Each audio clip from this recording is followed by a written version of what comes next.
Banner ಗಲಾಟೆಯ ಬಳಿಕ ಬಳ್ಳಾರಿಯಲ್ಲಿ ಬೆಂಕಿ ವಿಚಾರ ರಾಜಕೀಯ ತಿರುವನ್ನು ಪಡೆದುಕೊಂಡು ಜೋರು ಜಟಾಪಟಿಗೂ ಕೂಡ ವೇದಿಕೆ ಆಗಿದೆ. ಬ್ಯಾನರ್ ಗಲಾಟೆ ಆದಾಗಲೇ ಬೆಂಕಿ ಹಚ್ಚುತ್ತೇನೆ ಅಂತೇಳಿ ನಾರಾ ಭರತ್ ರೆಡ್ಡಿ ಹೇಳಿದರು. ಇವತ್ತು ಇದು ಕಾಂಗ್ರೆಸ್ನವರ ಕೃತ್ಯ ಅಂತೇಳಿ ಸೋಮಶೇಖರ್ ರೆಡ್ಡಿ ಅವರು ಹೇಳ್ತಾ ಇದ್ದಾರೆ. ಮಾಜಿ ಶಾಸಕ ಸೋಮಶೇಖರ್ ರೆಡ್ಡಿ ಅವರು ಕಾಂಗ್ರೆಸ್ ಮೇಲೆ ಬೊಟ್ಟು ಮಾಡ್ತಾ ಇದ್ದಾರೆ. ಹಿಂದಿನ ಘಟನೆಗೆ ಸಾಕ್ಷಿ ಎಂಬಂತೆ ಈಗ ಬೆಂಕಿಯನ್ನು ಹಚ್ಚಿದ್ದಾರೆ. ಬೆಂಕಿ ಹಚ್ಚಿದವರನ್ನ ಹಿಡಿಯೋದಕ್ಕೆ ನಾವು ಪ್ರಯತ್ನಿಸಿದ್ವಿ ಅನ್ನುವಂತಹ ಮಾತನ್ನು ಕೂಡ ಆಡಿದ್ದಾರೆ.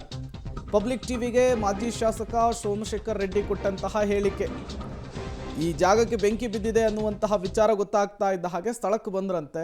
ಆ ಸಂದರ್ಭದಲ್ಲಿ 4-5 ಜನ ಹುಡುಗರು ಓಡೋದ್ರು ಅಂಥೇಳಿ ಪಬ್ಲಿಕ್ ಟಿವಿ ಜೊತೆಗೆ ಮಾತನಾಡುವಂತಹ ಸಂದರ್ಭದಲ್ಲಿ ಹೇಳಿದರು. ಬಟ್ ಈಗ ಅರೆಸ್ಟ್ ಆಗಿರುವಂತಹ 8 ಜನ ಯುವಕರು ಅವರೇನಾ ಅನ್ನೋದು ಕೂಡ ಕನ್ಫರ್ಮ್ ಆಗಬೇಕಾಗುತ್ತೆ. ಬಳ್ಳಾರಿಯಲ್ಲಿ ನಡೆದಂಥ ಬ್ಯಾನರ್ ಗಲಭೆ ಪ್ರಕರಣದಲ್ಲಿ ಶೂಟೌಟ್ ಘಟನೆ ಮಾಸುವ ಮುನ್ನವೇ ಮತ್ತೊಂದು ಪ್ರಕರಣ ನಡೆದಿರುವಂಥದ್ದು. ಅಂದರೆ ಮಾಜಿ ಶಾಸಕರಾಗಿರ್ತಕ್ಕಂಥ ಸೋಮಶೇಖರ್ ರೆಡ್ಡಿ ಅವರ G² ಒಂದು ಮನೆ ಏನಿತ್ತು, ಅಂದರೆ ಲೇಔಟ್ನಲ್ಲಿರ್ತಕ್ಕಂಥ ಒಂದು ಲೇಔಟ್ ಒಂದು ಮಾಡೆಲ್ ಹೌಸ್ ಏನಿತ್ತು, ಅದಕ್ಕೆ ಇವಾಗ ದುಷ್ಕರ್ಮಿಗಳು ಬೆಂಕಿ ಹಚ್ಚಿದ್ದಾರೆ. ಸ್ವತಃ ನಮ್ಮ ಜೊತೆಗೆ ಸೋಮಶೇಖರ್ ರೆಡ್ಡಿ ಅವರು ಇದ್ದಾರೆ, ಅವ್ರನ್ನ ಮಾತಾಡಿಸ್ತೋಗೋಣ. ಸರ್, ಈಗ ಯಾವಾಗ ಆಗಿರುವಂಥದ್ದು ಸರ್ ಈ ಘಟನೆ? ಇದು ಸಂಜೆ ಟೈಮ್ನಲ್ಲೇ ಆಗಿದೆ, 6-6:30. ಫಸ್ಟು ಬಂದು ಗ್ಲಾಸ್ ಡೋರ್ಸ್ ಎಲ್ಲ ಕಂಪ್ಲೀಟ್ ಹೊಡೆದಾಕ್ಬಿಟ್ಟು ಒಳಗಡೆ ಬಂದು ಪೆಟ್ರೋಲು ಮತ್ತು ಡೀಸೆಲ್ ಹಾಕಿ ಎಲ್ಲ ಏನು POP ಮತ್ತು ಡೋರ್ಸು, ಸೋಫಾ ಸೆಟ್ಸು, ಬೆಡ್ಸು ಎಲ್ಲ ಕಂಪ್ಲೀಟ್. ಇದು ಮಾಡಲ್ ಹೌಸ್, ರುಕ್ಮಿಣಿ ಲೇಔಟ್, ನಮ್ಮ ತಾಯಿ ಹೆಸರಲ್ಲಿ ಲೇಔಟ್ ಮಾಡಿದ್ದೀವಿ. ಇದು ಏನು ಭಸ್ಮಾಸುರ ಭರತ್ ರೆಡ್ಡಿ ಇದ್ದಾರೋ ಅವ್ರು ಹೇಳಿದ್ರಲ್ಲ, ನಾನು ಬಳ್ಳಾರಿನ ಭಸ್ಮ ಮಾಡ್ತೀನಿ, ನಾನು ಸಹನೆ ಕಡಿಮೆ ಆಗ್ಬಿಟ್ರೆ ಇಲ್ಲ ಜನಾರ್ದನ್ ರೆಡ್ಡಿ ಮನೆ ಸುಟ್ಟೋಗ್ಬಿಡ್ತಿದ್ದೆ ಅಂತ ಹೇಳಿದರು. ಈಗ ಜನಾರ್ದನ್ ರೆಡ್ಡಿಗೆ ಸಂಬಂಧಪಟ್ಟು ನಮ್ಮ ಫ್ಯಾಮಿಲಿಗೆ ಸಂಬಂಧಪಟ್ಟಿದ್ದು ಇದು ಲೇಔಟು. ಹಂಗಾಗಿ ಈ ಲೇಔಟಲ್ಲೇ ನಾವು ಮಾಡೆಲ್ ಹೌಸ್ ಮಾಡಿ, ಇದೇ ಮಾಡೆಲ್ ಹೌಸ್ ಎಲ್ಲ ಕಡೆ ಇದೇ ಥರ ಕಟ್ತೀವಿ ಅಂತೇಳಿ ಜನಕ್ಕೆ ಹೇಳಿದ್ವಿ. ಅದನ್ನು ಅವ್ರ ಪಾಪ ನೋಡಿ ಭಾಳ ಖುಷಿಪಟ್ಟರು, ಭಾಳ ಮಂದಿ ಚೆನ್ನಾಗಿದೆ ಸರ್ ಇದು ಮನೆ ಅಂತೇಳಿ. ಈಗ ಅದನ್ನು ಭಸ್ಮ ಮಾಡಿ ಅವರ ಒಂದು ಸೇಡನ್ನು ಸ್ವಲ್ಪ ಕಡಿಮೆ ಮಾಡ್ಕೊಂಡಿದ್ದಾರೆ ಅಂತ. ಯಾರು ಮಾಡಿದಾರಂತ ನಿಮ್ಮ ಆರೋಪ ಸರ್? ಈಗ 100% ಭರತ್ ರೆಡ್ಡಿ ಫಾಲೋಯರ್ಸ್ ಅಂತ ಹೇಳ್ತೀನಿ ನಾನು. ಯಾಕಂದರೆ 1ನೇ ತಾರೀಕು ಗಲಾಟೆಯಲ್ಲಿ ಬಂದಿದ್ದಂಥ ಹುಡುಗ ಯಾರಿದ್ದಾನೋ ಅವನ ಹೆಸರು ನನಗೆ ಗೊತ್ತಿಲ್ಲ, ಬಟ್ ಫೋಟೋ ನಮ್ಮ ಹತ್ರ ಇದೆ. ಆ ವಾಕಿಂಗ್ ಮಾಡೋರು ಅವ್ರನ್ನ ಹಿಡ್ಕೊಂಡಿದ್ದಾರೆ. ಏನು ಎದಕ್ಕೆ ಬೆಂಕಿ ಹಚ್ತಾ ಇದ್ದೀರಿ ಅಂತ ಹಿಡ್ಕೊಂಡ್ರೆ 10 ಮಂದಿ 15 ಮಂದಿ ಏನೋ ಓಡೋಗಿದ್ದಾರಂತೆ. ಆ ಒಬ್ಬನ ಸಿಕ್ಕಿದ್ದ, ನನ್ನ ಫೋಟೋ ಕೂಡ ನಾನು SP ಮೇಡಮ್ ಕಳಿಸಿದ್ದೀನಿ.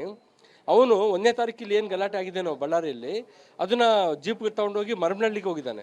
ಮರಮನಹಳ್ಳಿಯಲ್ಲಿ ಹೊಲದಲ್ಲಿ ಬೆಂಕಿ ಹಾಕ್ಕೊಂಡು ಆ ಬೆಂಕಿ ಕಾಸ್ಕೊಳ್ತಾ ಇದ್ದರೆ ಅಲ್ಲಿ ನಮ್ಮ ಶ್ರಾಮ್ಲು ಫಾಲೋವರ್ಸ್ ಏನಿದ್ದಾರೋ ಅವ್ರಿಗೆ ಡೌಟ್ ಬಂದು ಯಾರು ನೀವು ಅಂತ ಕೇಳಿದ್ರೆ, ಇಲ್ಲ ನಾವು ಬಳ್ಳಾರಿ ಗಲಾಟೆ ಆಯ್ತಲ್ಲ ಅಲ್ಲಿಂದ ಓಡಿ ಬಂದೀವಿ ಅಂತಂದರೆ ಅವಾಗ ಸೇಮ್ ಅದೇ ಫೋಟೋ ಈ ಫೋಟೋ ಟ್ಯಾಲಿ ಆಗ್ತಾ ಇದೆ ನಮಗೆ. ಸರ್, ಈಗ ಮೇಜರ್ ಏನೇನು ವಸ್ತುಗಳೆಲ್ಲ ಹಾಳಾಗಿರೋದನ್ನು ಸರ್, ಬೆಂಕಿಗೆ ಆಹುತಿ ಆಗಿವೆ? ಇಲ್ಲಿ ಏನೂ ಇಲ್ಲ, ನಾವು ಏನೇನಿದ್ವೋ complete teakwood doors, beds, sofa sets, teapoys ಎಲ್ಲ ಕಂಪ್ಲೀಟ್, ಮೇಲೆ POP ಎಲ್ಲ ಕಂಪ್ಲೀಟ್ ಹೊಡೆದಾಕಿದ್ದಾರೆ ಮತ್ತು ಬೆಂಕಿ ಹಚ್ಚಿದ್ದಾರೆ. ಬೆಂಕಿ ಹಚ್ಕೊಳ್ಳಿಲ್ಲ ಅಂತಂದರೆ ಹೊಡೆದಾಕಿ ಕೆಳಗೆ ಬಿಸಾಕಿದ್ದಾರೆ. ಎಲ್ಲ ಕಂಪ್ಲೀಟ್ ಮನೆನೇ ಒಂಥರ ಸುಟ್ಟಿದ್ದಂಗೆ ಆಗಿದೆ ಇದು. ಈಗ SP ಅವ್ರ ಗಮನಕ್ಕೆ ತೊಗೊಂಬಂದಿದ್ರೆ ಸರ್, ಬಂದಿದ್ರೆ ಯಾರಾದ್ರೂ ಅಧಿಕಾರಿಗಳು? SP ಮೇಡಮ್ ನಾನು ಕಾಲ್ ಮಾಡಿದ್ದೆ. ಮೇಡಮ್ ಅವರು ನಮ್ಮ ರೂರಲ್ CI ಉದಯ್ ರವಿನ ಅವ್ರನ್ನ ಕಳಿಸಿದ್ದಾರೆ, ಅವ್ರ ಸ್ಟಾಫ್ ಕೂಡ ಬಂದಿದ್ದಾರೆ. ಇವು ನಮ್ಮ ಬೆಂಕಿ ನಂದಿಸ್ಲಿಕ್ಕೆ ಫೈರ್ ಸ್ಟೇಷನ್ ಅವರು ಕೂಡ ಒಂದು ಫೈರ್ ಇಂಜನ್ನ ತೊಗೊಂಡು ಬಂದು ಬೆಂಕಿನ ನಂದಿಸ್ತಾ ಇದ್ದಾರೆ. ಈಗ ನೋಡಿರಿ ಕಾವು ಹೆಂಗೆ ಬರ್ತಾ ಇದೆ ಇಲ್ಲಿ, ಅಂದರೆ ಬೆಂಕಿ ಆಗಿದೆ ಅಂತ ಕಾಸ್ತಾ ಇದಾದರೆ ಕಾವು ಬರ್ತಾ ಇದೆ ನಮ್ಮ.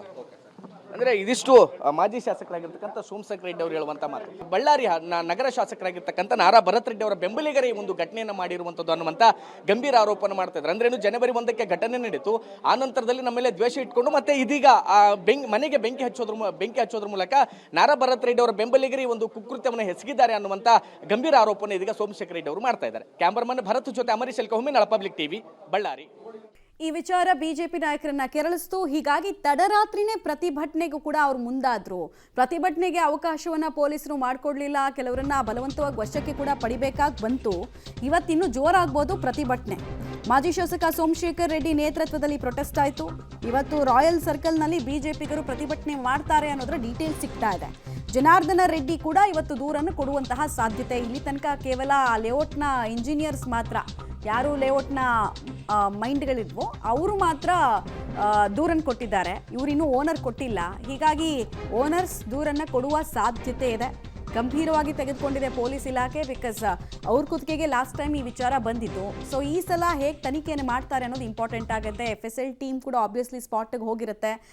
ಬೆಂಕಿ ಕಾರಣ ಆದಂತಹ ಪೆಟ್ರೋಲ್ ಡೀಸೆಲ್ನ ಅಂಶಗಳೇನಾದರೂ ಸಿಕ್ಕಿದೆಯಾ, ಸ್ಯಾಂಪಲ್ಸ್ ಏನಾದರೂ ಬೇರೆ ಕಥೆಯನ್ನು ಹೇಳ್ತಾ ಇದೆಯಾ, ಇದೆಲ್ಲವನ್ನು ಕೂಡ ನೋಡಲಾಗುತ್ತೆ. ಅದಕ್ಕಿಂತ ಮುಂಚೆ ಪೊಲಿಟಿಕಲಿ ದೊಡ್ಡ ಫೈಟ್ ಅಂತೂ ಇವತ್ತು ನಡೀಲಿಕ್ಕಿದೆ.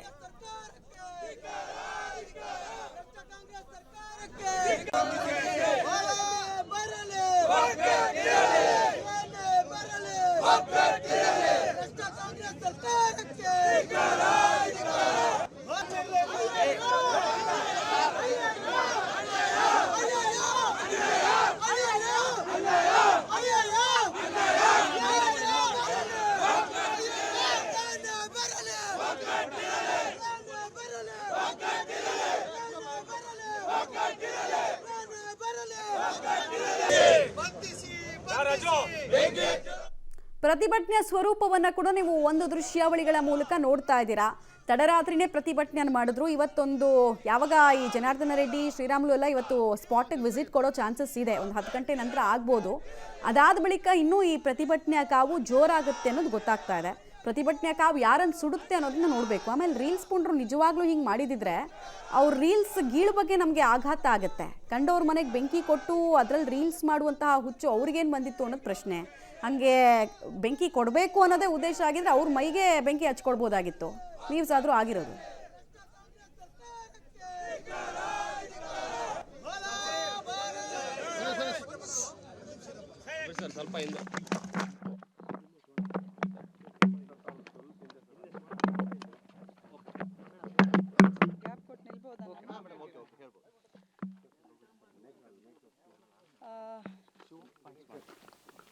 ನಿನ್ನೆ ರಾತ್ರಿ ಸುಮಾರು 10:30 ಗಂಟೆ ಸುಮಾರಿಗೆ ಒಂದು ಬಳ್ಳಾರಿ ರೂರಲ್ ಲಿಮಿಟ್ಸಲ್ಲಿ ಮನೆಗೆ ಯಾರೋ ಅಪರಿಚಿತ ವ್ಯಕ್ತಿಗಳು ಬಂದು ಬೆಂಕಿ ಹಾಕಿದ್ದಾರೆ ಅನ್ನೋದ್ರ ಬಗ್ಗೆ ಒಂದು ದೂರು ನಮಗೆ ರಿಸೀವ್ ಆಗುತ್ತೆ. ಆ ದೂರಿನ ಮೇರೆಗೆ ಒಂದು ಪ್ರಕರಣ ಬಳ್ಳಾರಿ ರೂರಲ್ ಲಿಮಿಟ್ಸಲ್ಲಿ ಈಗಾಗಲೇ ನಿನ್ನೆ ರಾತ್ರಿ 10:30ಗೆ ದಾಖಲಾಗಿದೆ.